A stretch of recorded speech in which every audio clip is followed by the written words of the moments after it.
She was just a maid applying for a nanny position, but 18 nannies before her had died or gone mad within 3 nights. What she didn't know, the Vampire King's cursed twins had already chosen her, and in this manner, being chosen meant she'd never leave alive. The letter said governess, the gate said graveyard. Mary Davis clutched her worn travel bag as lightning split the sky above Shadowbrook Manor.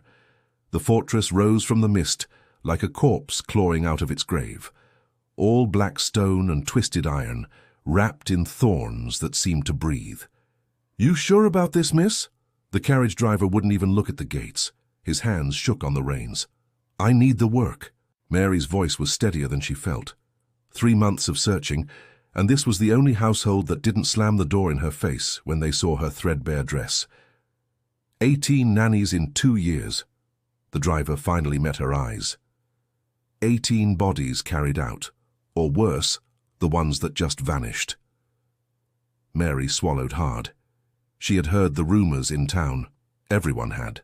But rumors didn't pay for her sister's medicine or put food on the table. "Thank you for the ride." She stepped down, and the carriage disappeared into the storm before she could change her mind. The gates opened on their own, slowly, like a mouth. Mary walked through. The courtyard was a battlefield of dead roses. Thorns climbed every wall, some as thick as her arm, others thin as needles. They swayed without wind. As she passed, she could have sworn they leaned toward her, curious. The manor doors groaned open. A man stood in the entrance, tall, skeletal, with eyes like chips of ice. "You're the new girl," not a question. His voice could freeze blood. "Follow me quickly. The master doesn't like to be kept waiting." Inside the manor was a cathedral of shadows. Chandeliers hung like frozen tears. Portraits lined the walls, pale faces with dark eyes, all watching, all judging. Mary's footsteps echoed too loud. Then she heard it. Other footsteps, small ones, matching hers perfectly from somewhere above. She looked up. 2 children stood on the landing, gripping the banister.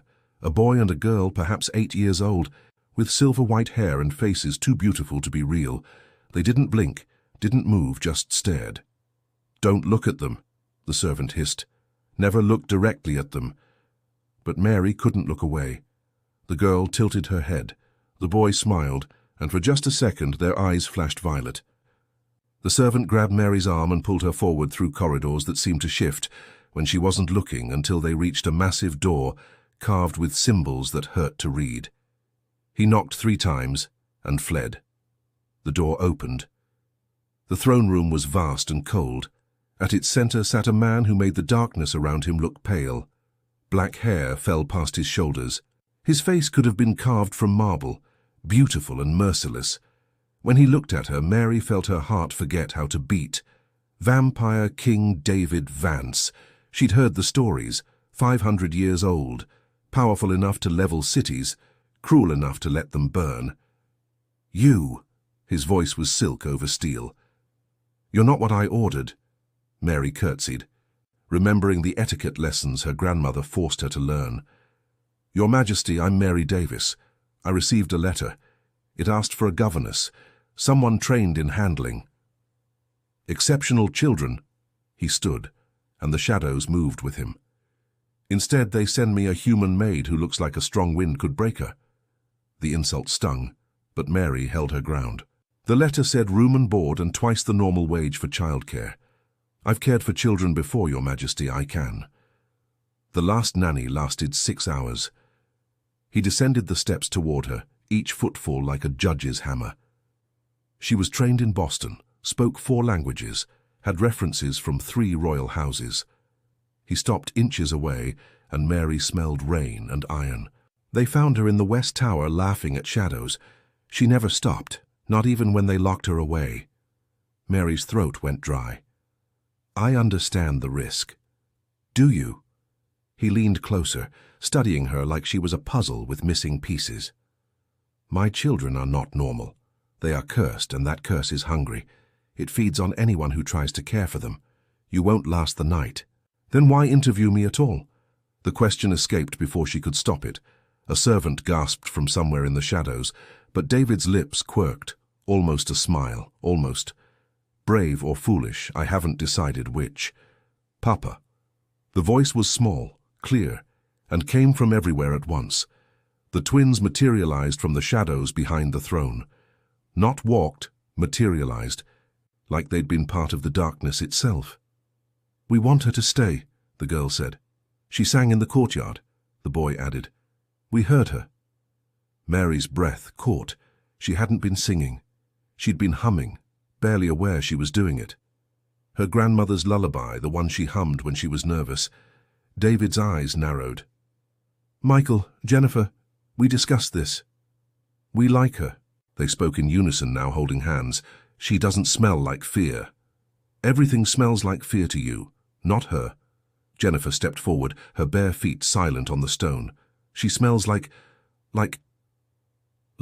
Mama. Michael finished. The temperature in the room dropped. Frost crept across the windows. David's expression went dangerously still. Your mother is dead. We know. The twins said it without sadness, without anything, but she smells like Mama's garden before the fire.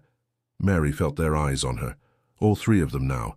The king's gaze could cut glass. The children's could see through souls. 1 week, David said, finally the words forced out. If you survive 7 days, we'll discuss permanent employment. If you don't. He turned away. There are worse things than death in this manner. I'll stay. Mary's voice didn't shake. She was proud of that. Then, may God have mercy on you. David waved his hand.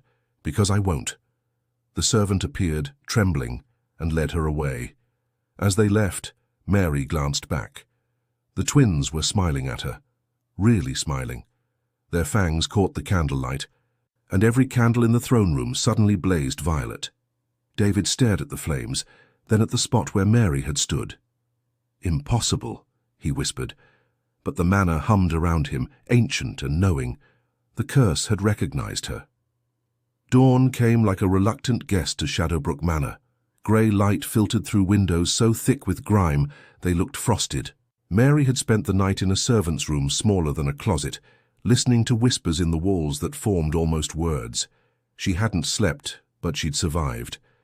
The skeletal servant, his name was Garrett, she'd learned, led her up a spiral staircase that seemed to go on forever. The nursery, he said, stopping before a door covered in scratches. Deep ones. I'll be outside. When you scream, I'll come. When? Not if. No one says if anymore. He handed her a key that felt too heavy. The last nanny made it to breakfast. You've already beaten the record. The door opened before she could use the key. The nursery was a nightmare pretending to be a children's room. A rocking horse lay on its side, one eye missing, the other weeping something dark. Toys were scattered like casualties of war. Headless dolls, books with pages torn out, a music box that played backwards. The walls were covered in scratch marks that formed patterns, almost symbols, almost words.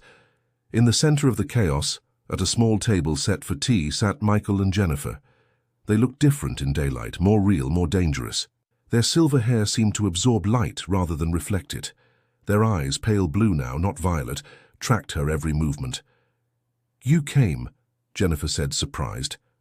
Papa said you'd run, Michael added. Mary set down the breakfast tray she'd carried up. I don't run easily. She crossed the room, glass crunching under her feet, and sat at the tiny table. The chair was child-sized. Her knees bumped the edge. Tell me about this tea party, she said calmly. The twins exchanged glances. Some silent conversation passed between them. You're supposed to be afraid, Jennifer said. The others always were, Michael continued. They screamed when we showed them our teeth, or when the shadows moved, or when we made the dolls dance. They finished each other's sentences like it was a game, but underneath Mary heard something else. Loneliness. They were testing her. Yes, but they were also desperate for her to pass. I grew up in a house where the floorboards screamed and the walls bled every full moon, Mary said quietly. It wasn't quite true, but her grandmother's cottage had been strange enough. Shadows don't scare me, and everyone has teeth. Jennifer leaned forward, but ours are special as she opened her mouth. Her fangs extended slowly like a cat's claws, delicate, deadly. Mary didn't flinch. My grandmother had a gap between her front teeth. She said it meant she could whistle to spirits. Everyone's teeth are special to someone. Michael blinked. Then, unexpectedly, he laughed. It was a small sound, rusty from disuse but genuine. "You're strange," he said. "So are you." The temperature in the room shifted, warmed slightly. The shadows in the corners retreated an inch. "Sing?" Jennifer asked suddenly. Mary hadn't realized they'd heard her from inside the manor. "It's just an old lullaby my grandmother taught me. Sing it anyway." So Mary sang soft and low, the melody her grandmother hummed during storms. "Hush now, little moon, little star. The dark cannot touch what you are. Blood and bone and light within. The night ends where you begin." The effect was immediate. The scratching sounds in the walls stopped. The backward music box went silent. And most incredibly, the twins' fangs retracted smoothly, disappearing behind normal-looking teeth. They stared at her with something like wonder. "No one's ever," Jennifer started.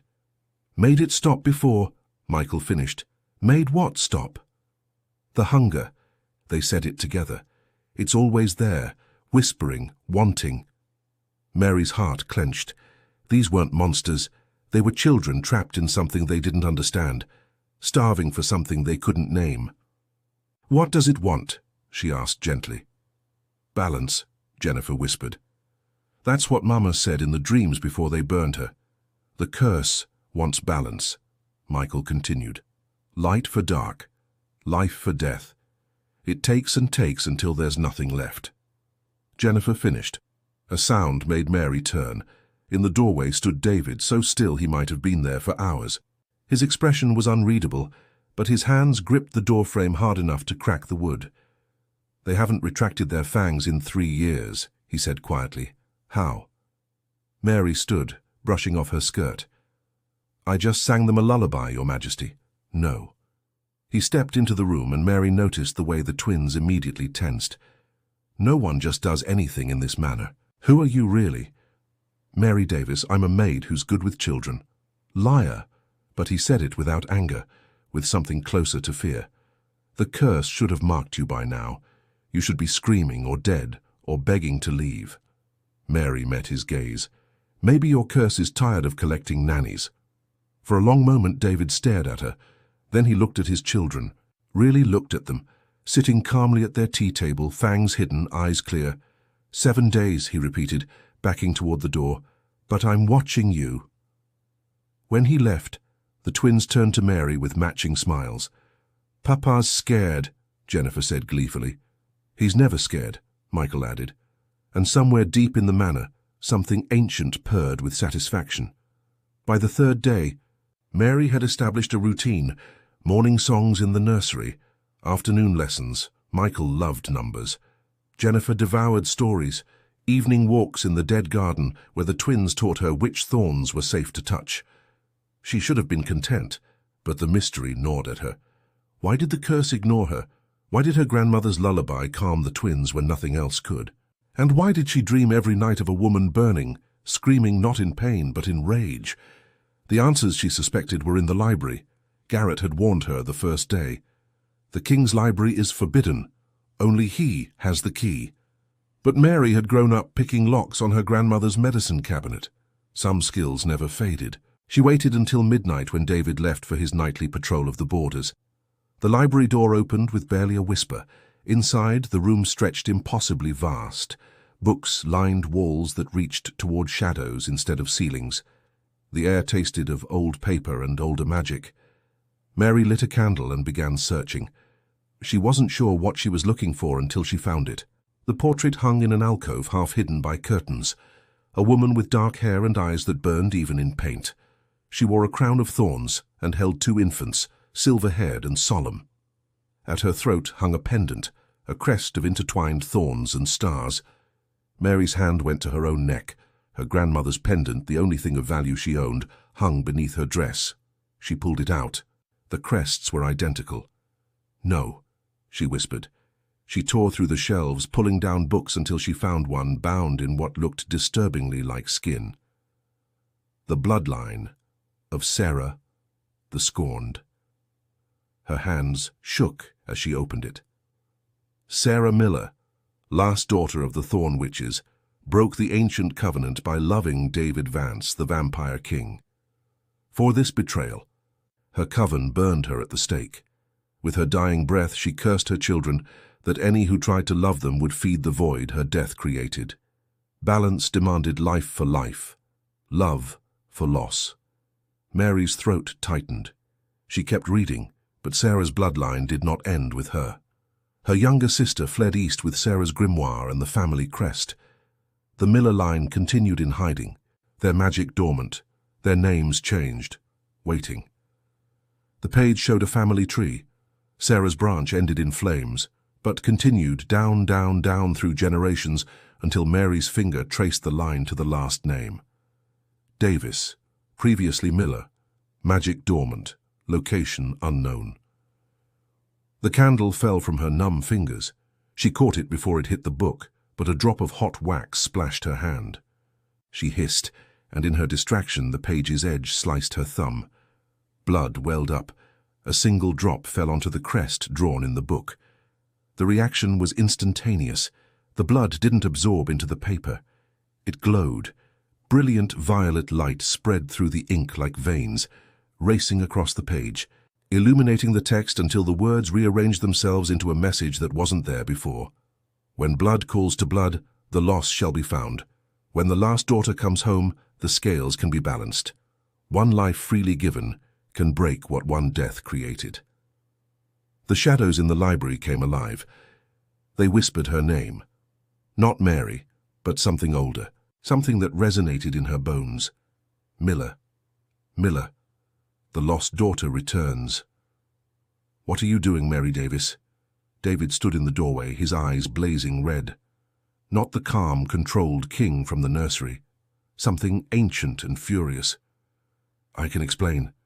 You broke into my private library. He crossed the room in a blur, slamming the book shut, but not before he saw the glowing crest.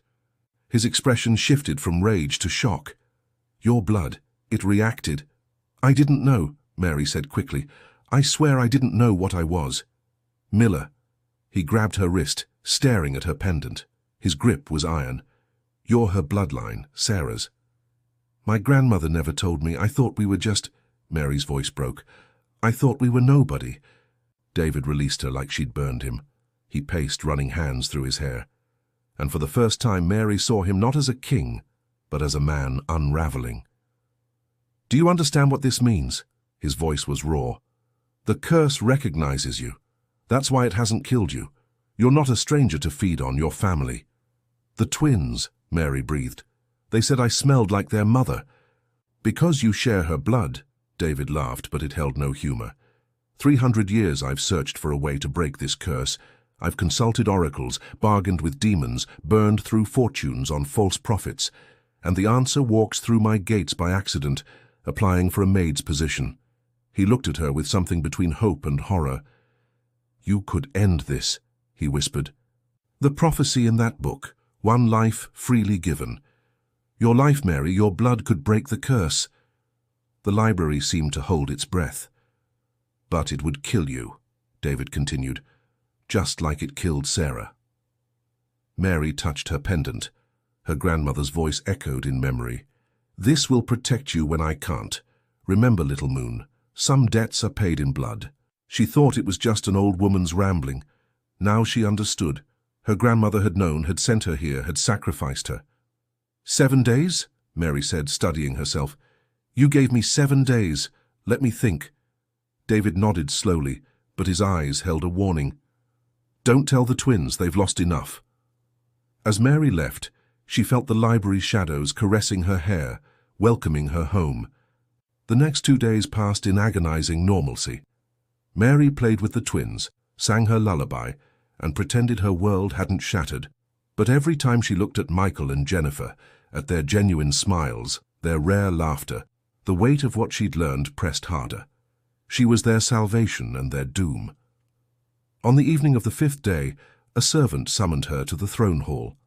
Not Garrett this time, but a woman with hollow eyes who wouldn't meet Mary's gaze. The king demands your presence now. The throne room was different at night. Candles burned in formations that looked ritualistic. David stood before a massive fireplace, staring into flames that cast a shadow across the entire room. He didn't turn when she entered. "Close the door." Mary obeyed. The silence stretched until she couldn't bear it. "You wanted to see me, Your Majesty. I've been investigating your family." His voice was flat, dangerous. "Your grandmother Davis died 6 months ago. But before that, she sent letters to covens across 3 states asking about the curse, about Sarah's children. Mary's blood went cold. She never told me. She was preparing you." David finally turned. His face was a mask of controlled fury. "She knew exactly what you were, what you could do, and she sent you here anyway." "To break the curse," Mary whispered. "To die." He moved toward her, each step deliberate. "The ritual is clear. The last living descendant of Sarah must willingly give her life. Her blood mixed with the children's and mine can unravel what Sarah's death created. Balance restored. Then, no." The word cracked like a whip. "I won't allow it." Mary stared at him, confused. "But your children will find another way."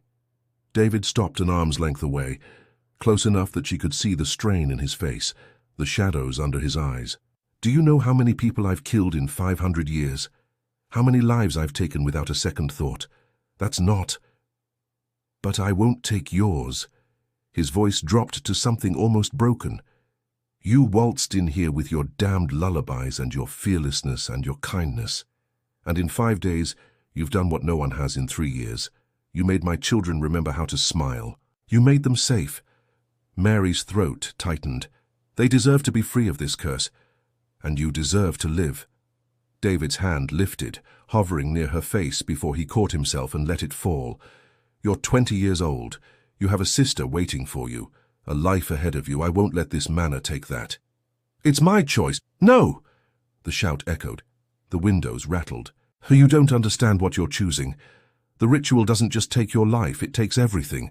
Your soul, your memories, your very existence. The curse will consume you completely. There won't even be a body to bury." Mary felt tears prick her eyes but blinked them back. Better me than more innocent nannies. Better me than watching those children suffer. "Why?"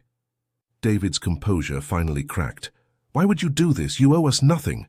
"Because they're children," the words burst out. "Because Michael asked me yesterday if all mothers leave.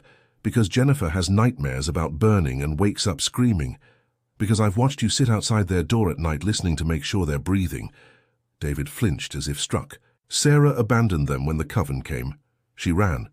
She survived. And it destroyed her." Mary touched her pendant. "This isn't just about breaking a curse. It's about choosing not to run." Silence fell. David stared at her with something that looked dangerously close to anguish. "You're a fool," he said finally. "Probably my grandmother said the same thing." "I could forbid it, lock you in the tower, send you away." "You could," Mary agreed, "but the curse would just find another way. At least this way, it ends." David turned back to the fire. His shoulders were rigid, his hands clenched. When he spoke again, his voice was barely audible. "Sarah said the same thing, the night they came for her." A pause. "She chose to die, thinking it would save our children. Instead, she cursed them. And now you want to repeat history. I want to finish it. Then you're braver than I am." He didn't look at her. "Because I'm not strong enough to lose someone. He stopped himself. "Someone important. Not again." Mary's heart hammered. "Your Majesty, Papa." They both spun. Michael and Jennifer stood in the doorway, hand in hand. Their eyes were wide, glowing faintly violet in the firelight. "Why is Mary crying?" Jennifer asked. "Why does he look sad?" Michael added, and then in perfect, terrible unison, "Is she leaving like the others?" Mary knelt before she could think. "No, sweethearts, I'm not leaving." "Promise?" they asked together. She looked up at David. His expression was agony. "I promise," Mary whispered. The twins hugged her fiercely. Over their heads, David mouthed 2 words, "Forgive me." On the morning of the 6th day, the twins vanished. Mary discovered it when she brought breakfast to the nursery. The room was empty, the window wide open. Frost covered the sill in patterns that looked like reaching hands. She ran down corridors through the throne room, where David was already shouting orders into the courtyard, where Garrett pointed with a trembling finger toward the tree line. "The Whispering Woods," he whispered. "God help them. God help us all." David was beside her in an instant, his face carved from stone. "Stay here." "No." Mary grabbed a cloak from a hook. "They trust me if they're scared." "The forest will kill you." "Then come with me." She met his eyes. "But I'm going." Something flickered across his face. Frustration, admiration, fear. He nodded once. "Stay close. Touch nothing. And if you hear your name, don't answer." They plunged into the forest. The Whispering Woods earned its name. Every footstep repeated a dozen times. Every breath became a chorus. The trees were twisted things, their branches forming shapes that almost looked like letters in a language Mary didn't know, but somehow understood. Hungry, waiting, remembering. "They came this way," David said, pointing to small footprints in the moss. "But the tracks are wrong. They're walking toward the border." "The border of what? Which territory?" His jaw clenched. "Where Sarah burned." They moved faster. The forest grew denser, darker. Mary's pendant began to warm against her skin, then burn. She gasped, pulling it out. It was glowing, pulsing like a heartbeat. "It's reacting to something," David said grimly. "The magic here is old. Angry." A sound stopped them both. Singing. Two small voices in perfect harmony, but the melody was wrong. Backwards, inverted. They burst into a clearing. Michael and Jennifer stood in the center, surrounded by shapes that weren't quite there. Phantom figures made of mist and memory, circling the children like sharks. The twins' eyes were pure violet now, glowing so bright it hurt to look at them. "My cursed little sons," one of the phantoms crooned. It had the shape of a woman, but its face kept shifting. "My beautiful babies, come home. Come burn with Mama, Sarah." David's voice was strangled. The phantom turned. Its face solidified for a moment, sharp and beautiful and full of rage. "David, you let them suffer. You let my curse eat them alive."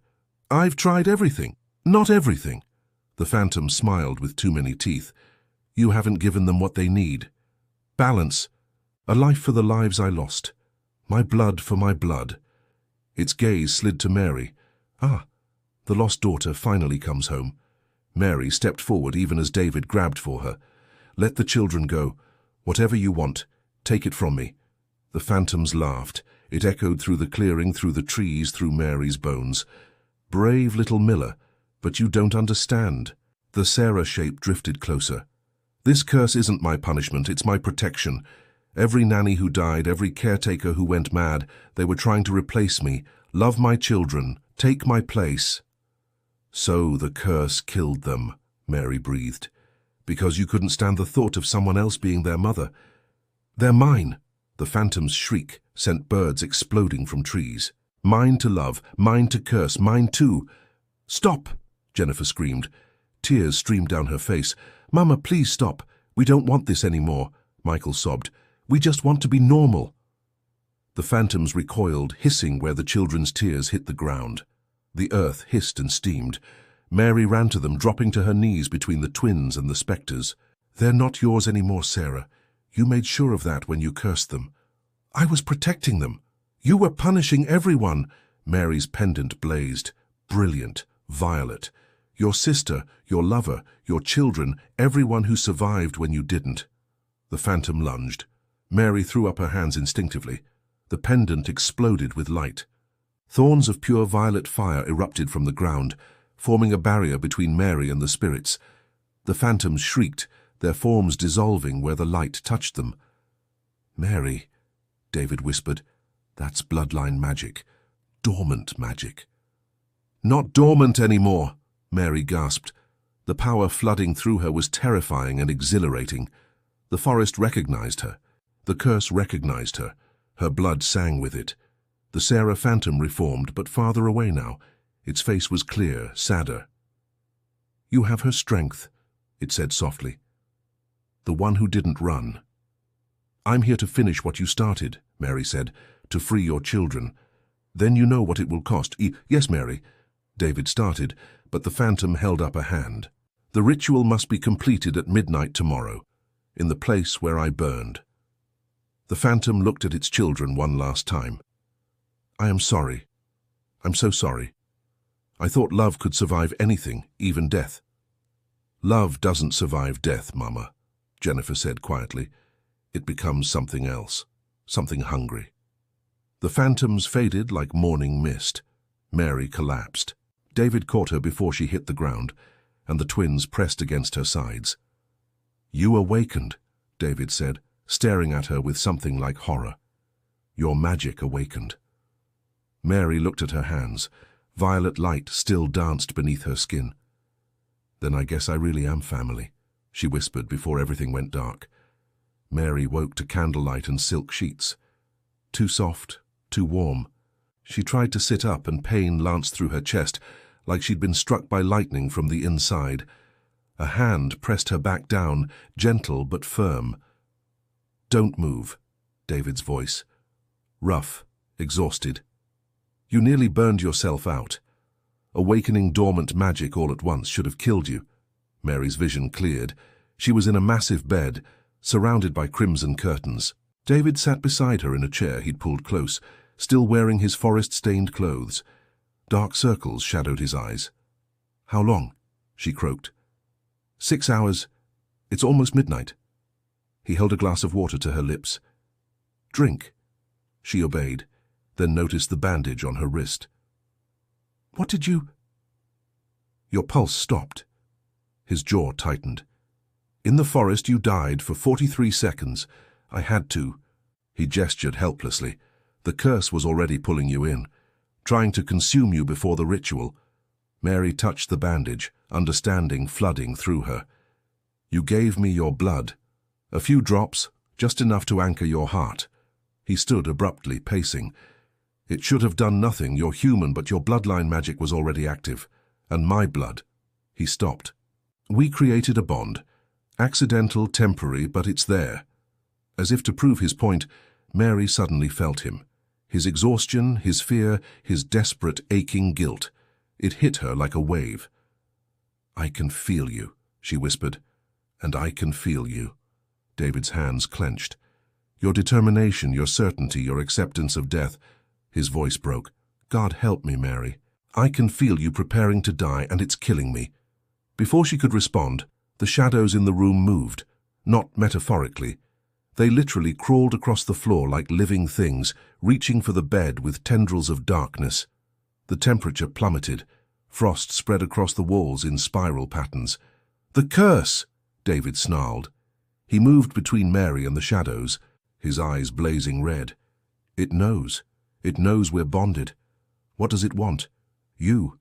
Now before the ritual. The shadows formed shapes, hands, mouths, hungry and grasping. The curse is trying to take you early, to feed before the balance can be properly restored. The shadows lunged. David met them with darkness of his own, vampire shadow, cold and ancient. The two forces collided in the air above Mary, crackling like thunder. But there were too many. They came from every corner, every crack, pouring in like smoke. One wrapped around Mary's ankle, burning cold. David grabbed her, pulling her against his chest. His fangs extended. Forgive me. He bit his own wrist deep and pressed the bleeding wound to her lips. Drink. It's the only way to strengthen the bond. Mary tasted copper and winter, and something electric. The moment David's blood hit her tongue, power exploded through her veins. The shadows attacking her recoiled, shrieking. Her own magic surged in response. Violet thorns of light bursting from her skin, driving the curse back. The two magics, vampire and witch, intertwined inside her like a double helix. The bond between them snapped into place, solid. What did we... Mary gasped, pulling away.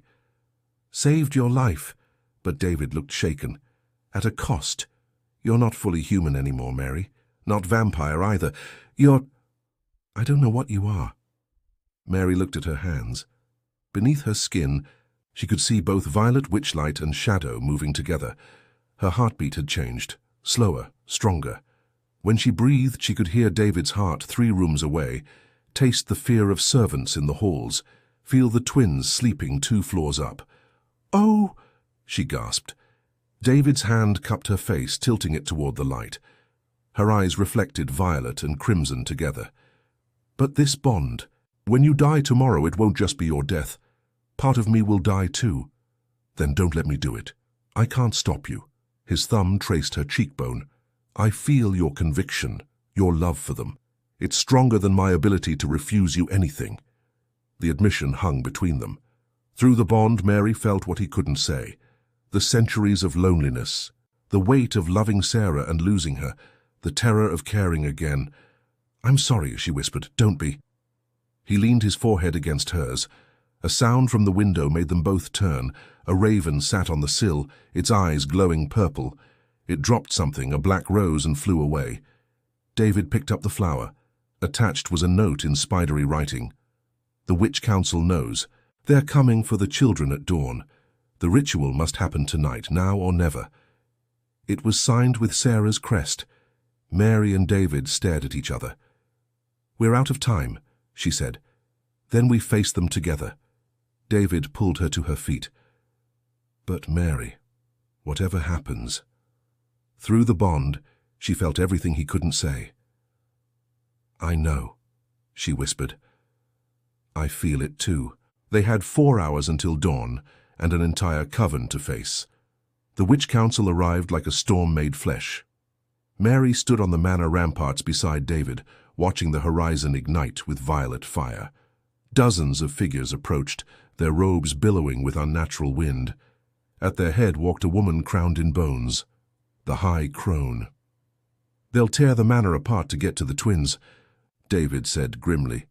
His army of vampire guards assembled behind them, but even they looked uncertain. "The council believes Michael and Jennifer are abominations, half-breeds who shouldn't exist."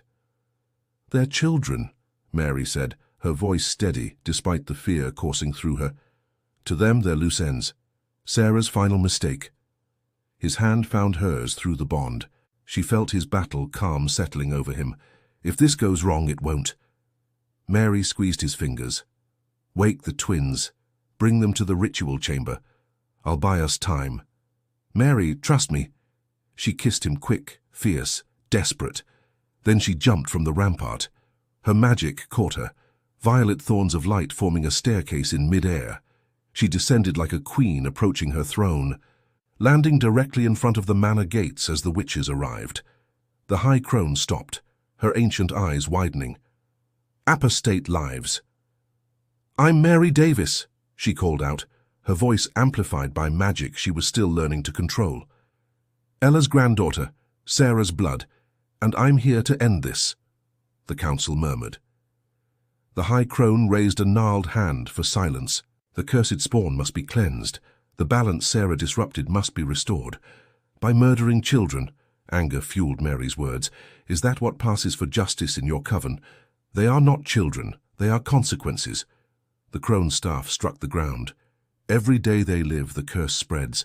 Already it's claimed 18 lives. How many more before you act?" "I am acting tonight." "The ritual will fail." The Crone's smile was cruel. "We've read the prophecy, girl. One life freely given. You think your death will break what Sarah created? No, it will only feed it. Make it stronger." Mary's confidence wavered. "You're lying." "Am I?" The Crone gestured and phantom shapes materialized. The nannies who died, their faces twisted in agony. Each thought they were special. Each believed their sacrifice mattered. The curse devoured them all. "She's different," David's voice rang out. He stood at the gates now, the twins on either side of him.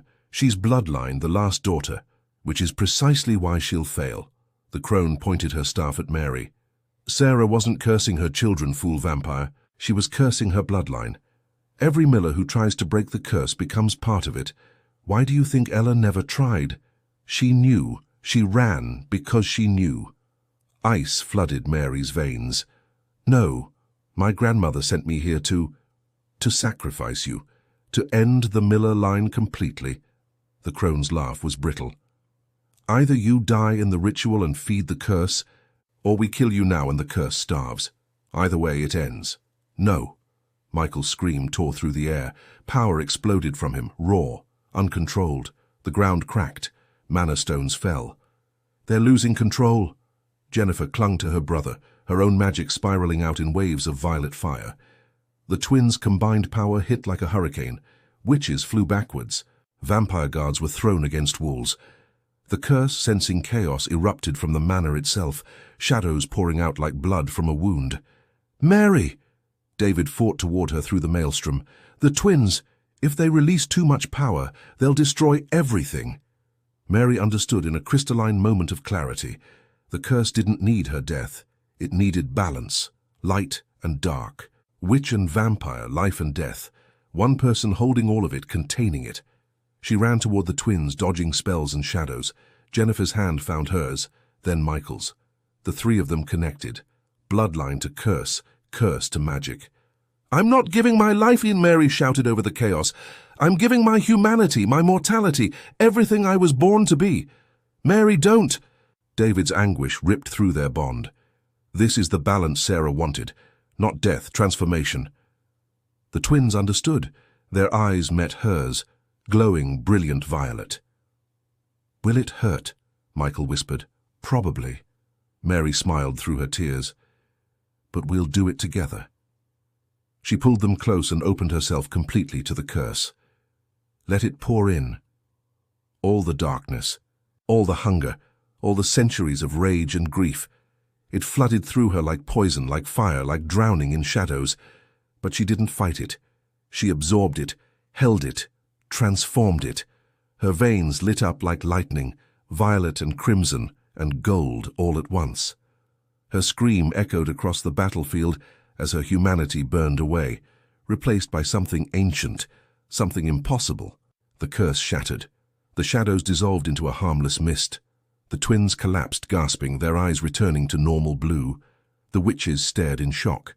Mary stood between the two forces, neither dead nor alive, neither witch nor vampire nor human. The High Crone dropped her staff. "She ended it," Mary whispered, before the transformation took her under completely. Mary died for the second time at 3:47 in the morning. David caught her as she fell, her body going cold in his arms. The twins screamed. The witches backed away, uncertain. Even the High Crone looked shaken. "No!" David's voice broke. "No, you don't get to leave, not after." Through their bond he felt nothing. Empty space where she'd been. "Mary." He bit his wrist savagely and pressed it to her lips. "Drink! Come back, I'm not losing you!" His blood touched her tongue, but she didn't swallow, didn't breathe. "Look," Jennifer whispered, pointing. Mary's veins were glowing, not just violet now. Gold threaded through them like sunrise breaking through storm clouds. Her chest rose once, twice, but her heart didn't beat. "The transformation," the High Crone breathed, stepping closer despite herself. "She's not turning vampire. She's becoming something else entirely." David pulled Mary tighter against him. What did the curse do to her? Not the curse, the balance. The crone knelt, her ancient eyes wide with something like awe. She took all of it. Witch magic, vampire blood, the curse's darkness, the twins' light. She's holding it all inside, becoming the bridge Sarah tried to be. "Will she wake up?" Michael asked, tears streaming down his face. "I don't know," the crone admitted. "Nothing like this has happened before." David lowered his forehead to Mary's. Through their bond, he pushed everything he felt. His love, his regret, his desperate need for her to survive. "Come back to me," he whispered. Minutes passed like hours. The first rays of dawn touched the horizon, and Mary's eyes opened. One eye was violet, the other was gold with a ring of crimson. She gasped, and her gasp became a sob, and David crushed her to his chest as she shook and cried and breathed. "You're alive," he said it like a prayer. "We are." Her voice was layered, 3 voices speaking as one. The twins threw themselves at her. She caught them laughing through tears, and where her skin touched theirs, they glowed, healthy, whole, free. "The curse is gone," Jennifer said wonderingly. I can't feel it anymore. Me neither, Michael added. It's quiet, we're quiet. Mary looked at the high crone. What am I? The old witch studied her for a long moment. You're the first of your kind, neither alive nor dead, neither witch nor vampire nor human. Your balance made flesh. She bowed, actually bowed, and you've done what we thought impossible. You broke the curse without death. I did die, Jennifer said softly, but you came back. Michael helped her stand. She swayed and he studied her. You came back different, but you came back. The Witch Council withdrew at the High Crone's command. The children are free of the curse. Our business here is done. Before she left, she looked back at Jennifer. Your grandmother would be proud. Spent her life running. You spent yours standing still. When they were gone, Michael carried Jennifer inside. The twins followed, refusing to leave her side. The days that followed were strange. Jennifer didn't need to sleep, but she could. Didn't need to eat, but she enjoyed it. Sunlight didn't burn her, but she could walk through shadows like doorways. She could hear thoughts if she focused, see magic in the air like colored threads. You're terrifying, Michael told her one evening as they watched the twins play in the garden. Actually play like normal children. Is that a complaint? Jennifer leaned against him, feeling his heartbeat through their bond. An observation, he kissed her temple. Also, the council is spreading word. Other cursed beings are asking to come here. They think you can help them. Can I? I don't know. Can you? Jennifer looked at her hands, at the gold and violet light dancing beneath her skin. I suppose we'll find out. 3 months later, Shadowbrook Manor opened its gates for the first time in centuries. Sunlight poured through stained glass that had been covered in dust and grime. Workers cleared the thorns. Gardeners planted roses that actually bloomed. David and Linda ran through the halls laughing and arguing like ordinary siblings. They attended lessons with tutors who didn't fear them, made friends with children from the town. Every night Jennifer sang them to sleep with her grandmother's lullaby, and every night Michael stood in the doorway watching, still amazed, still grateful. One evening, he found Jennifer on the battlements looking at the stars. Regrets? He asked, slipping his hand into hers. She smiled.